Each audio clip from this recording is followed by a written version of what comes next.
Okay, what is up? Alrighty, welcome back, guys. So it's been a little while, but we're getting back at it. So welcome to our second episode. Today is going to be a little special because we're going to go into something a little different.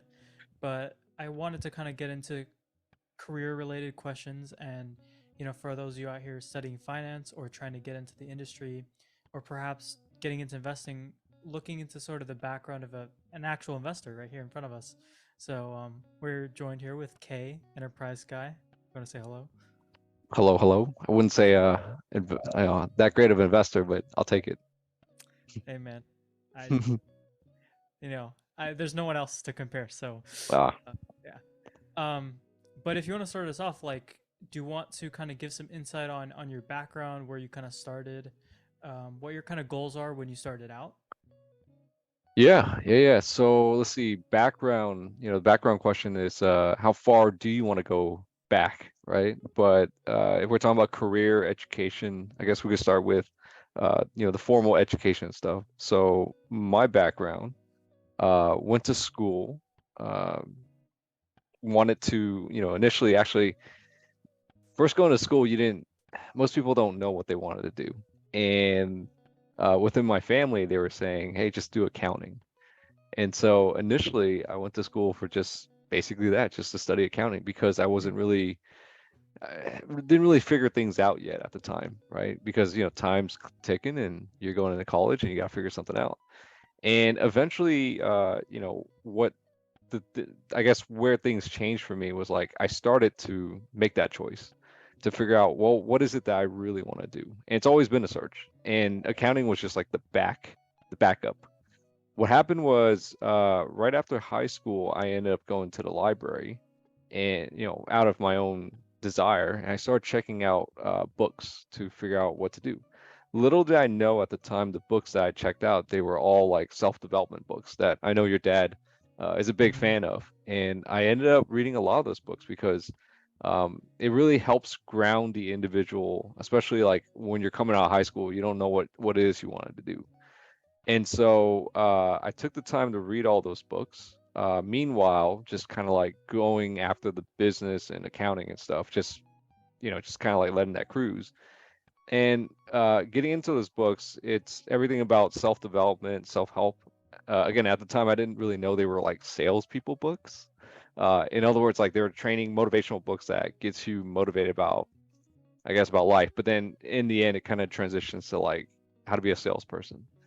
And that actually taught me a lot too, because later in life, later in my career, I got to learn sales. And to this day, I guess you could say you never really stop selling. But back to it, those books really helped out because, again, you just don't know what you want to. Starting off, you most people don't really know what they wanted to do. But as I kept on listening to those books, they helped me with developing discipline, motivation, consistency, persistence, how to network. And eventually I started asking, or I just started hearing the same thing, the same patterns over and over. And the underlying pattern was they all kept on talking about like economics, economics, economics. And so, meanwhile in college, I was like, I want to take an economics course and see what that's all about. And so from those self-development books, it led me to the next journey. Because, now the self-development stuff after high school, all those books from the library. On top of that, I was also listening to audiobooks while I was driving to college. And so I got to learn a lot from just listening to all the self-help. Eventually, I transitioned to economics because I got from that. And as I got into economics, I kind of like, I don't know, maybe you could say fell in love with the subject, kind of cheesy.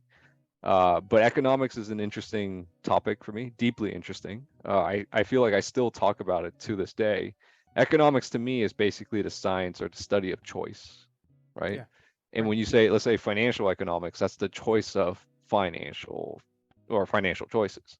Right. So economics being the study of choice, I started reading up. Like anyone else, you start off with economics 101, either macroeconomics or microeconomics, and both of them are truly interesting because macroeconomics is like, the aggregate choices or Right. macro choices. Mm-hmm. Then microeconomics is just the micro, let's say, decision choices and stuff like that.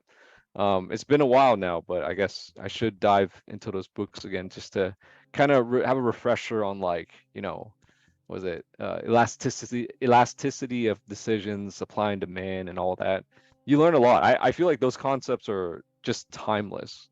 And what happened was I literally, you know, took the course on economics, and when I got the textbook, I read every single page and I highlighted every single page. I still have those books to this day. Like I just took it like incredibly serious. I don't know why. I think it was just a natural progression, right? Coming out of high school, didn't know what to do, got into all these self-help books that kind of helped me build a base of like discipline, and then finally applying that discipline to a topic called economics.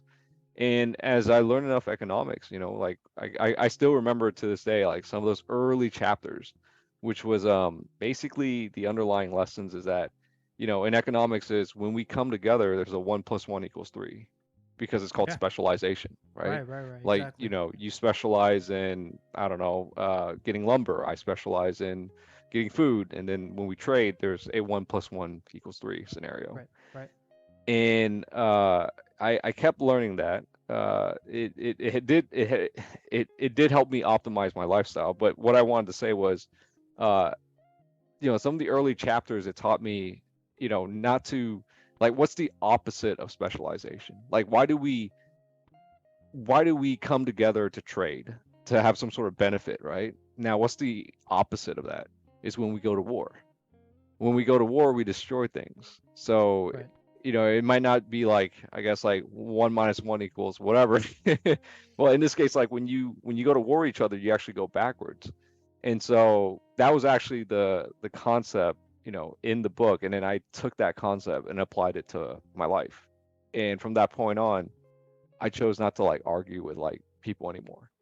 And I mean, I wouldn't say I completely didn't argue with people anymore, but it's just like I have no interest into like get into arguments because just learning that economic concept, like you see how impactful it is on my life. Like it's just there's no point in getting into conflict because conflict moves us backwards. And I think what I want to do is move forward, right?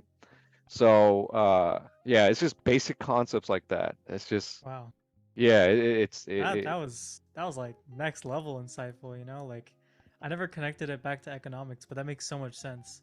And I yeah. think I mean I'd like to point out, right, like constructive conflict and really I want to say like constructive I don't know, discussion Hmm. can really move you forward. Yeah.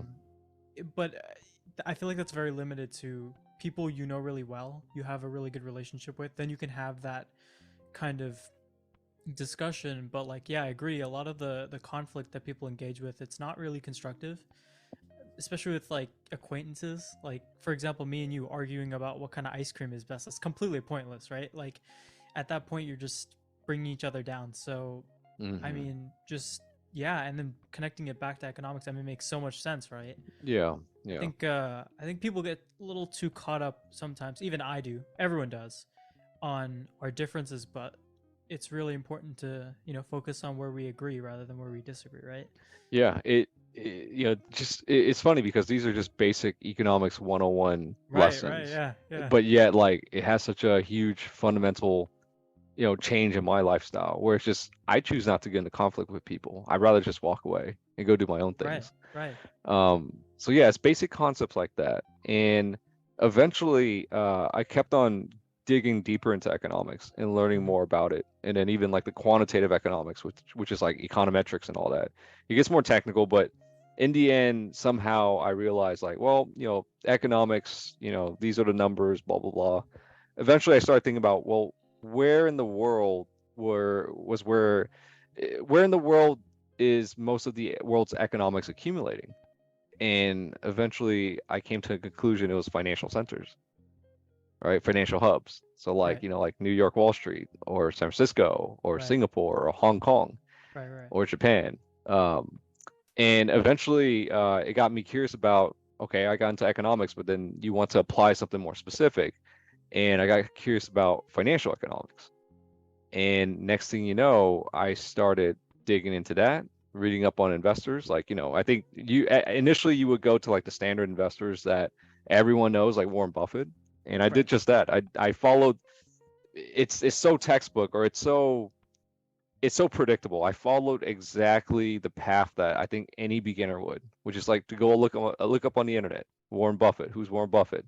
Right. Investopedia. I just took it to the next level and went really deep, Right. right? Not only did Yeah. Yeah. I not only did I look up Warren Buffett, read about him, go on investopedia.com at the time. I don't go to that website anymore, but I was just studying from that like all day long.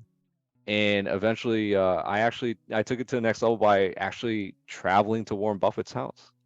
Well, I didn't go there specifically to his house, but we were visiting Right. Just family one year in Kansas, and we learned that he lives up in Missouri. So right. we also have family there, so we ended up driving there. And I said, hey, you know what? Can we just swing by Warren Buffett's house? And so the coolest thing was that I actually got to see Warren Buffett's house, and I actually at the time, it's just again, I'm defining my path and what I want to do in my life.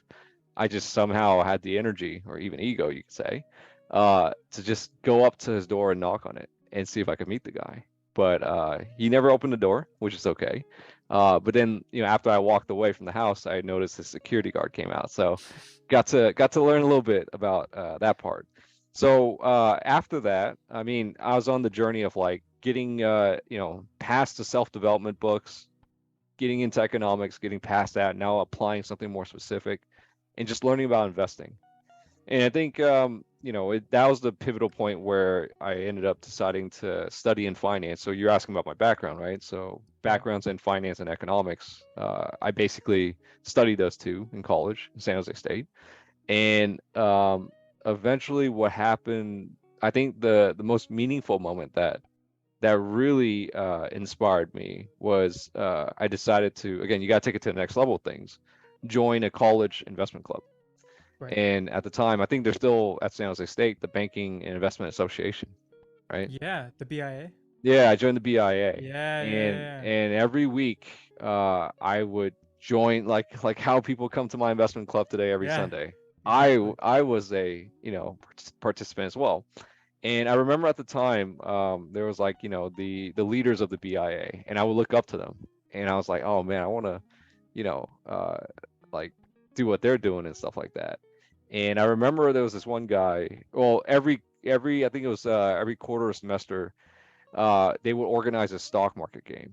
And at the time, I didn't know much about the stock market, but I was like, okay, I'll play. And what happened was I remember playing, and I ended up getting like top five or something like that, and it kind of hooked. It got me hooked. I'm like, oh wow, like I didn't know you can make money like this.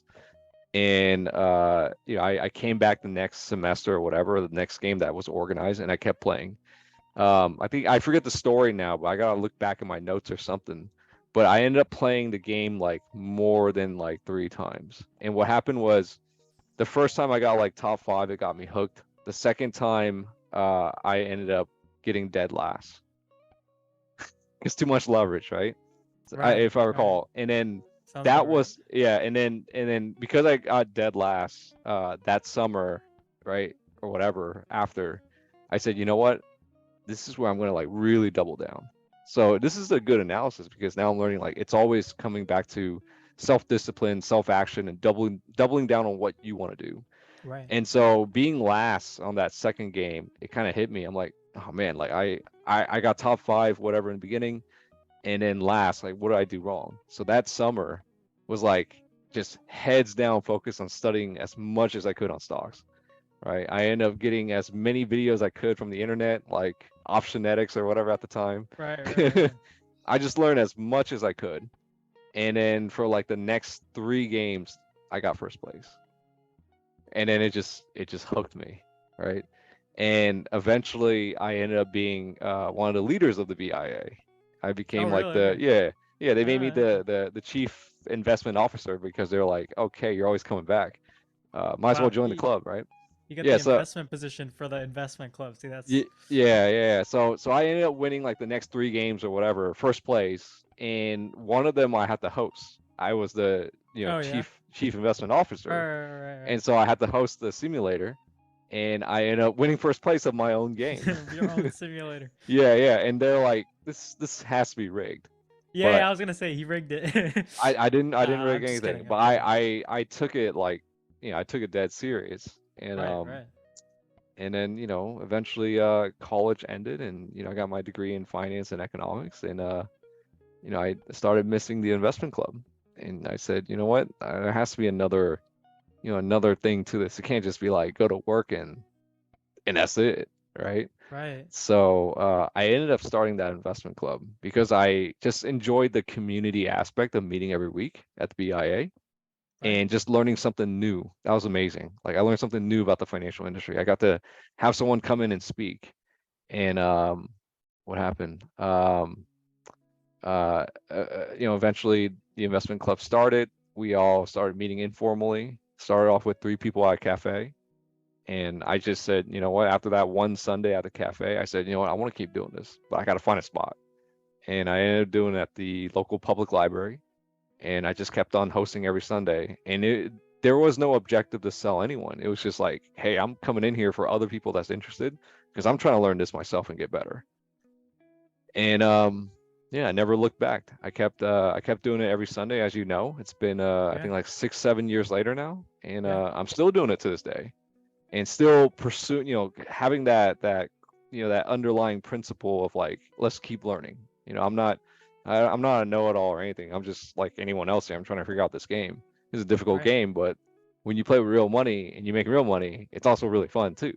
Right. So, so yeah, that's how the journey started. And as you know, along the way, the public market journey, I ended up, what do you call it? I ended up becoming an angel investor because of, luckily I met a family office through basically expressing my passion to the world. So, yeah, it's been a while now, but at 30 startups, 30 startup investments, and I've been trading the public markets for a while, and still want to get better to this day. Yeah. So here we are doing an online interview over here with Ocean. Yeah. Yeah. I mean, the evolution, right? Um, Yeah, you I you I just want to. you don't see it, but we're evolving every day. Yeah. Oh yeah. No, I Yeah, wanted to highlight something you said, and I thought it was very key. yeah, Is the kind of inspiration that you were getting from the BIA, and then the hmm fact that you missed it later. I think it's it discipline's so important, right? Like you can have all the discipline in the world. Well, I shouldn't say that. You can have a lot of discipline and you can have a lot of willpower, but if you don't have inspiration, it's really hard to keep it up, right? And for you as the BIA, funny enough for me, it's going to your meetings, right? And doing different things in my life, like these going to a structured course, I would say, or a meeting of some sort, and listening to someone who's more advanced than me, it really, I feel like, gives you a sense of inspiration. And I think it's so important to find a mentor of some sort, whether it's a book, whether it's listening to some recording, or whether it's going to a meeting. I think that's something that everyone should kind of look into. yeah, um I don't yeah. I know. think it's no, that's a fair statement because I think in the beginning, like I didn't know any better about the markets or anything. I just kept on learning, and now it's like you kind of become like a community leader out of nowhere because you just frequent your time. But Right. you're right, like in the beginning, like we just don't know, and the best thing you could do is just find someone else that you can model what it is that you think you want, right? Like you Right. kind of see like you can't be perfectly like someone else, but then like you can see someone else and like you kind of model like, oh, this is kind of like what I want. And that's basically what I was doing like all this time. I would say I still do it to this day, actually. Yeah. Like Yeah. I still look up to people and try to model like what they're doing. Like, but then these days the people I look up to is like I guess you could say somewhat known but extremely like sophisticated The stuff. best of the best. Yeah. Yeah, yeah, like the CEO, hedge fund manager of Citadel, right? Kenneth Right. Griffin, right? That guy, I mean, he runs the biggest market maker and hedge fund, I think in the nation or on the planet even. Wow. Yeah, and that guy, man, like he's totally I know he understands his game from like from high frequency trading all the way to like longer term trading. Like Right. he's just got it all down on different time zones. Right. Right. Um, but that's something that most beginners won't recognize because they're focusing on Warren Buffett. They're focusing on like the mainstream hot known investors because most people don't do their due diligence. But when you start doing your due diligence, you start to see like, oh, these are the real players. Right. I Yeah. agree. Yeah. And then you realize like, I'm not saying Warren Buffett, but let's say personas like Warren Buffett, you begin to realize like, oh, they've just been glorified by the majority. They've meet massive escape velocity or consensus, right? Yeah, So just like I would say the gurus are the ones that you're more aptly describing, the ones who, there's always Stanley a new one coming Druckenmiller, on. Yeah. yeah, yeah, Um, Paul I Tudor mean, Jones, like those guys are like the real OGs. no offense, right? But also, like, I want to stress, you got to start somewhere. If it happens You, to be mainstream, make it so be it. mainstream. So be it. I Yeah, started off exactly. mainstream. I think Yeah, everyone starts off mainstream.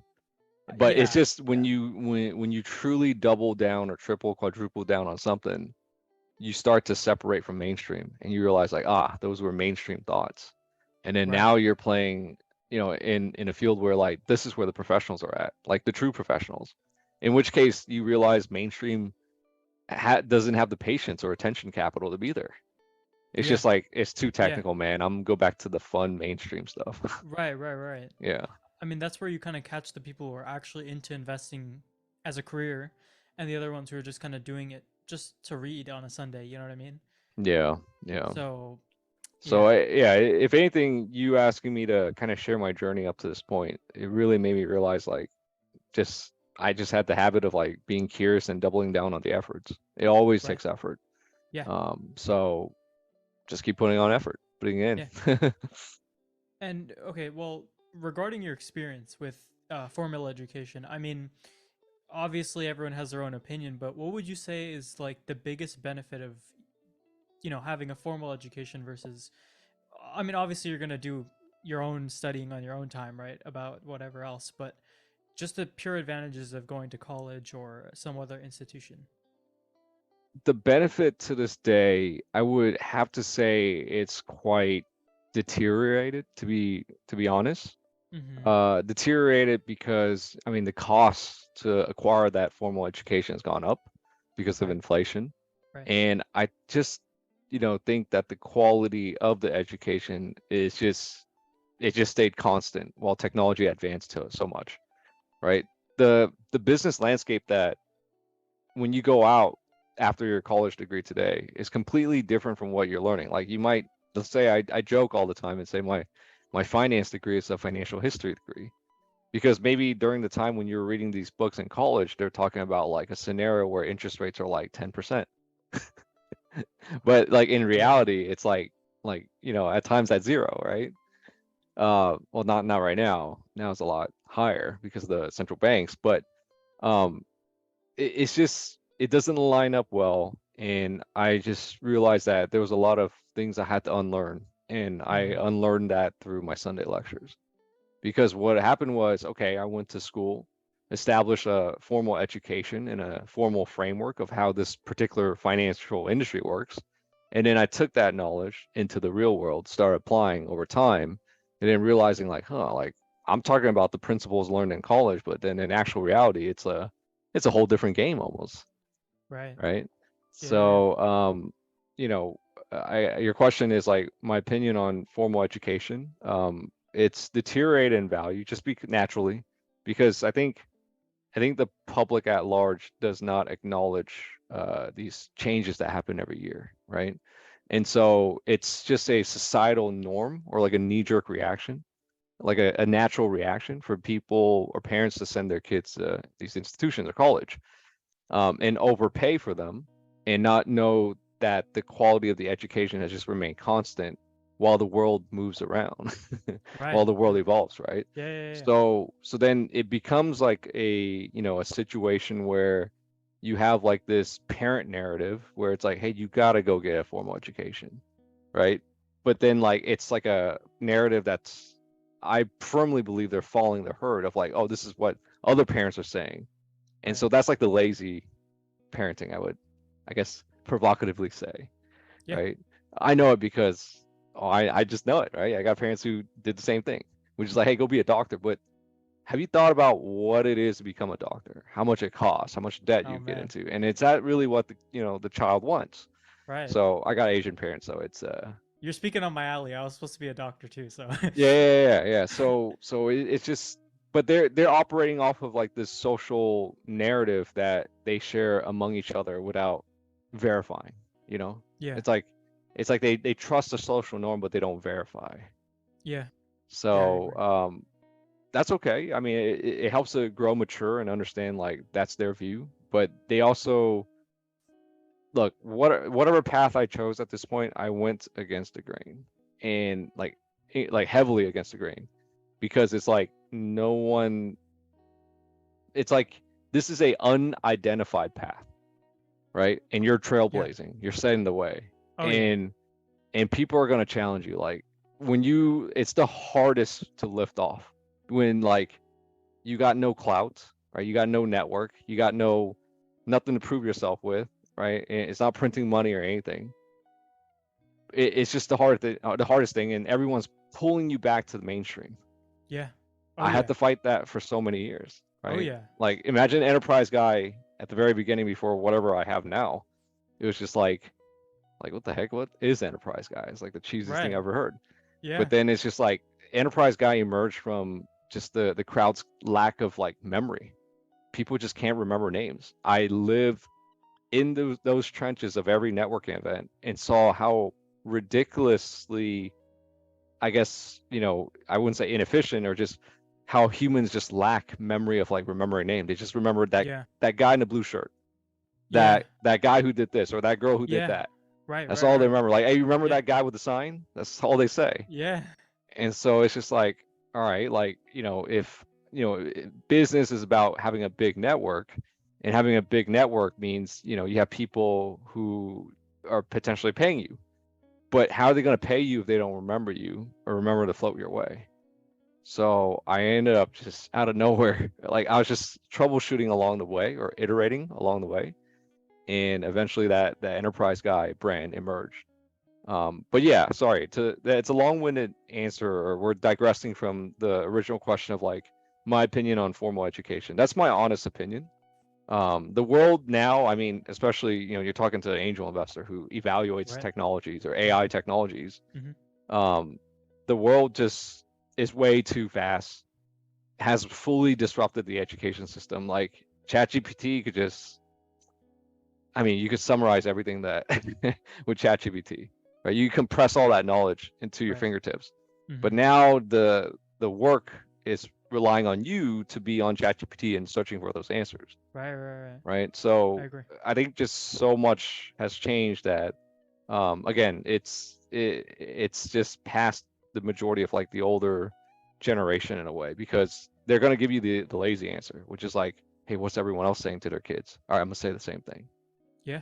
right? Which is, again, I think it's just being lazy as a parent, because the best answer, in my opinion, would be from the individual or the parent, let's say, that is actually taking, real samples from the actual market every day. Like, this LLM technologies, I never heard of it, let's say. Yet you're advising where your kids should go. But you're not paying attention to technologies that are just significantly disrupting reality right now. Right. So at this point, knowing what I know, I wouldn't take advice that way. Yeah. Yeah. I think well, as someone who's going to college, and I know so many people who are, going to these big name universities and whatever. I feel like a lot of it has to do with well, like you said, people taking information from others, but I think another big part of it is just feeling like they want that certainty of just going to get an education, getting a job. There's a certain level of like comfort in that, right? Because Very I mean, true. I'm not saying it's guaranteed, obviously, Yeah. but there's a very likely chance that you're going to follow this path and it's there for you. Yeah. And I feel like people, when you talk about, okay, well, what do I do if I don't go to college? That uncertainty and that discomfort really puts people off. Yeah. Yeah. Yeah. um I So, mean, yeah. yeah, there's a larger population that has consensus here that you should be going to college, and I agree. I agree because again, it's very intimidating going against the crowd. Very, very. So, this path that I kind of painted at this point, it's not for everybody. Hmm. It's for a certain personality mindset, I would say. Like, because I mean, I'm also mature now to know like most people aren't willing to put in this level of like extracurricular activities. Yeah. They're more likely just to, like, how do I say it? The moment we're born, right? We're already targeted on like what to buy, right? What to consume, what to eat, what to watch, what to hear, what to buy, what to do, Yeah. right? And so the moment it comes down to career, we're also like that as well. Well, what job? Like, tell me what job I should have. But then, like, if you actually go and understand the structures of society, then now you are, in my opinion, like a person who could discern, or a whole person that has assessed the components of your reality, and you now have the ability to choose where you want to place yourself in. But I think it's just standard conditioning of like a newborn or a new individual, or just the majority of people, which is like, where, like, what can I do? Like, tell me, please, what should I be doing? Tell Yeah. me what to consume. Tell me what school to go to. Tell me what to wear. Tell me what baby food to eat. Tell me what cartoon to watch. Tell Right. me it all. Tell me how I should live my life. But where do you, you know, draw the line in the sand? At what point in your life do you draw the line in the sand and say, stop telling me where to eat, where, Right. what to Right. do, where to work? I want to do this. Where do you, Yeah. where do you draw the line? You know? Yeah. I mean, that's a great question. I feel like, you know, w- like with the whole college thing and everything. Actually, I lost my train of thought a little bit, but yeah, I mean, it's really about asking questions at the end of the day, right? Because, oh, I remember now. So I feel like with your point, it's just like you might have a job, right? And one is paying $200,000, right? And one is paying $120,000. Okay, so many people would immediately be like, okay, I want the job with 200,000, right? But you look a little deeper and you're like, oh, well, this is $200,000 for 80 hours a week, basically, whereas the other job is only 40 hours a week. Well, now if you lose an investor's mindset, you can actually see that the $120,000 job is actually a better deal, right? Because you're making more for your time. But, having the sense to do that due diligence and look past kind of the shiny exterior, I think is something that's very valuable. And I mean, you probably have something to say about that, but just looking past the noise, looking past of like whatever dollar signs or gold is in your face, and kind of looking into what things really are, right? That's truly the lens of an investor. The lens of an investor is to look at everything in its reality, I feel. Yeah. Because if you look at things in their shiny, shiny form, you're just gonna end up buying, paying a premium, paying extra for that shiny thing, Yeah. and the results are gonna be like just below average, right? Subpar. So you got to find a way to build discipline and courage to look at the real things, if that makes sense. Yeah.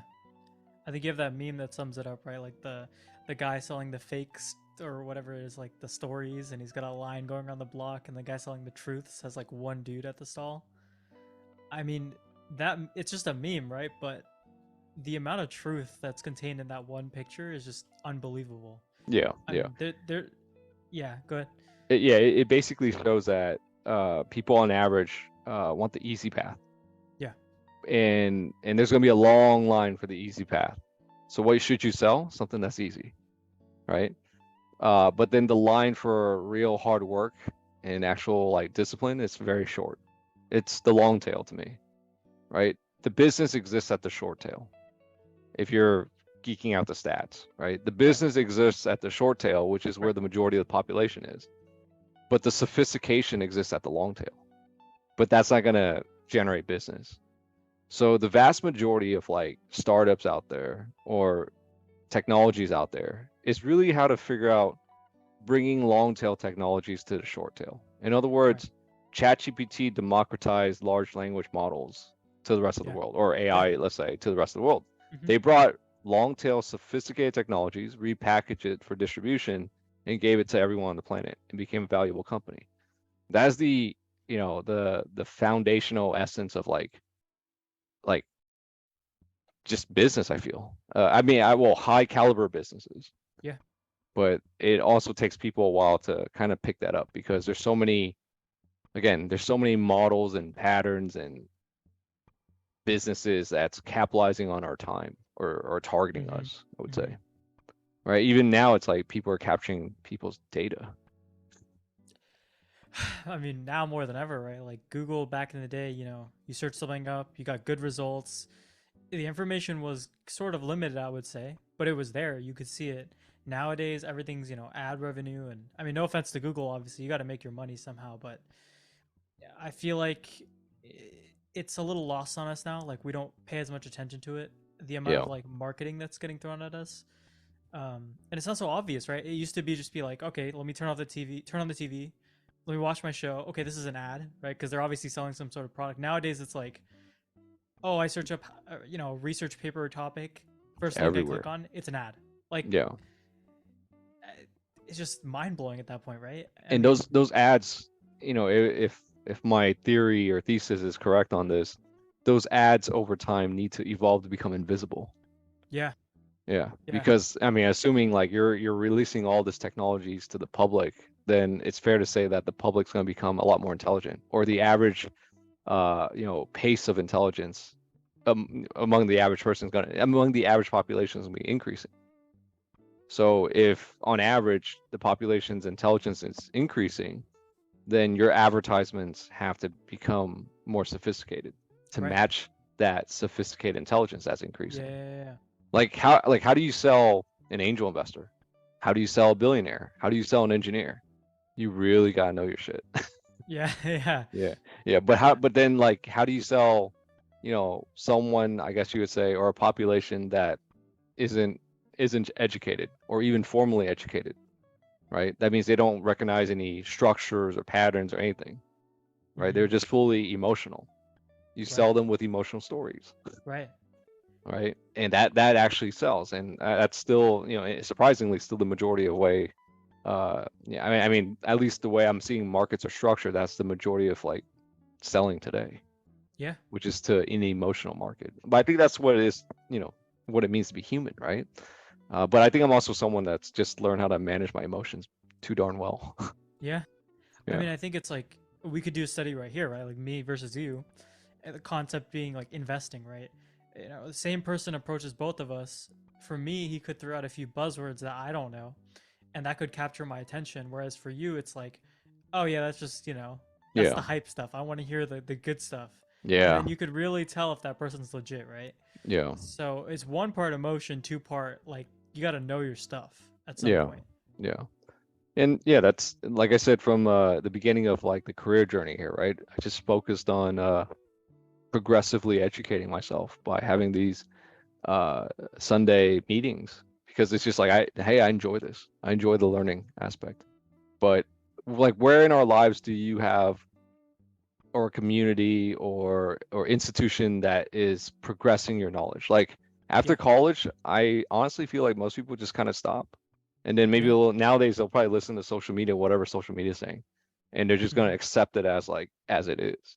yeah, But like, where do you build up discretion to challenge existing norms and structures and yeah, think about, well, what if I could place myself in the structure? I think very few people go that far, but that is something that I've kind of learned to do just through my journey thus far as in trying to become a great investor, right? Because now it's yeah, like, all right, what's my North Star? I chose that to be my North Star. Just become a great investor. Because I don't really see myself as a CEO or operator, though I can operate, I feel. But it's just something that it's probably not what I aspire to be. But you never know. We'll see. yeah, Passions change or passions evolve, I should say. And where we stand 10 years from now could be vastly different from what we expect. yeah. I mean, next 10 years, you could be some hedge fund. You could be, I don't know. Maybe we'll see the enterprise guy company. Who knows, right? Hmm. Um, Yeah, I think there it's a is good point. there is an enterprise team I thought about building, Ah, but not quite there yet. yeah, and I think that's another thing, right? Just maintaining an open attitude towards things, especially for the people who are starting out. Like, You and got to I, be I guess open. myself, yeah. I mean, you got to be open, be skeptical, right? Be skeptical, uh, especially about this topic. I feel like you should engage, keep an open mind, but also remember that you should look into things, right? Do your due diligence. But having an open mind is so rewarding. I think, again, going back to the whole college topic, I think a lot of people tend to close off their minds to other possibilities, and they kind of, I don't know, like they blind themselves with like blinders almost, and they're just looking in one direction, but they're not Yeah. looking otherward. One of the best advice I could probably give to, I guess, college students or students in general is, I get it. They gave you a menu of careers, right? But also think about, I want the item. How can I get the item off the menu? Or what items exist off the menu? The secret menu. Yeah, yeah. Well, sure, you could say a secret menu. But if I think if students could think that way, then at least you dodge, I wouldn't say the trap, but you dodge the standard path, Yeah, which is going to give you the standard results. right, And in which case you're going to choose the secret menu or the secret path, and you're going to have a result that, well, we just don't know because it's fair game to, it's open to failures as well. That's something that one has to consider. But if you take the risk of going for the secret menu, the risk. I mean, of course, it comes with big failure risks. That's okay because you could offset it with big rewards. So that's right. uh that's what makes it lucrative. And as an investor, I think you have to kind of get used to taking risks. Yeah. I mean, I think life is about taking risk, right? Like at the end of the day, you're making choices every day. And every day you have, like going to economics, right? Opportunity costs, right? Thinking about what is the benefit and the cost analysis for every decision you make. And, use different words, right? Use cost, use risk, same kind of idea. It's all about choices. And I mean, I agree. Like, sure, someone could fail, and you might fail for a while, but like, logically speaking, if you keep improving every single day, right? Keep improving every single time. How long can you fail for, right? I feel like it's almost impossible to continuously fail forever if you're improving. I mean, if you're stagnating, yeah, that's one thing. But I mean, what would you say? Would you say that someone who like worked on themselves every single day as an investor could become a great investor? Do you think that's Yes, I definitely believe that. Because it's just like the more you fail, the better. Because when you fail and you pick yourself back up, hopefully you learn from your lesson. There's a saying that if you lose the trade, don't lose the lesson. mm, So I'm guessing that, if you keep trying, you keep iterating, you become better. I believe in that. I definitely believe in that. But you have to be open to the failure. And I think most people are too embarrassed to fail, or they don't want to risk it. They don't want to be vulnerable. right? But I think that's very key, not just like in investing, but also like coming into terms with yourself, I guess you could say. Mm-hmm. Because eventually at some point you gotta find it in yourself to, like, I guess, get the answer of like, what is it that I want to do? What's my purpose, right?